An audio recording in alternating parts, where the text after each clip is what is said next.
the newest thriller is here. She's the best thing that ever happened to the director of Westworld, The Island, starring Oscar-winning supporting actress Allison Janney, a grandmother who lives alone and becomes a super agent. She fights a vicious kidnapper. It's high energy. It's got a lot of twists and turns. I'm not going to tell you anymore. Let's watch it. Jenny is a lonely old woman. She lives alone on an island with a dog. She hunts and collects rent on her house. No one knows what she's been through. Jenny's house is rented by a mother and daughter. The mother, Maria, is single. Maria's husband died 3 years ago. So as not to upset her daughter, Maria had to lie to her child. One day a man from the neighborhood came to visit Maria. On his way back, it was raining heavily. A stranger asked for a ride. The man didn't think twice about it. He let the stranger in. They had a nice conversation, but then the stranger knocked the man down. At the same time, Jenny was planning something of her own. He pulled a box out of the dirt he dug up in the back of the hill. He burned everything inside, and wrote a letter to Maria. Then he locked the dog in his room. Then he picked up a shotgun and tried to end his life. But just as he was about to pull the trigger, Maria burst in.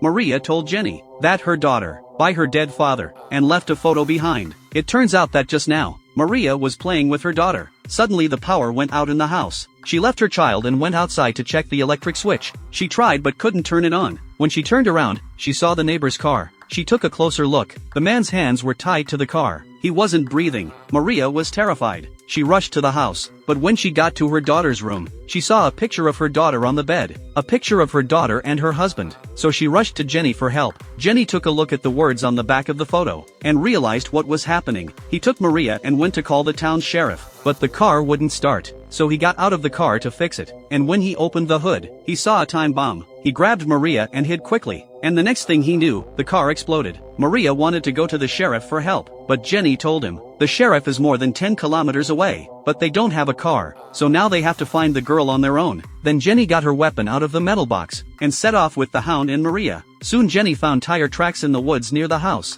They followed them into the forest. At the same time, the kidnapped girl recognized her father as the man who took her away. The father had lied about taking her on an adventure. He said he'd take the girl's mother with him. The girl's guard was down under her father's rhetoric. Jenny and Maria searched all night. They finally found a cabin in the jungle. Maria grabbed the binoculars from Jenny's hand and recognized the two men in the house. That the two men in the house were two of her husband's comrades. Jenny told Maria to wait where she was. She crept over to the house. He went to the side of the cabin. He took off his hat and pretended to be a frail old woman. On the other side, he kept calling out for help. The man felt a little alarmed at the sight of the old woman, but Jenny said she'd gotten lost looking for her dog. She hoped she could stay here and rest. The man felt that the old woman was not in danger, so he took Jenny into the house. Inside the house, another man was eating. They chatted briefly. Suddenly, a dog barked outside the house. Jenny stood up and was ready to leave, but the man grabbed her. A fight ensued. Due to copyright restrictions, this movie can only take you so far. The name of the movie is The Search for the Island.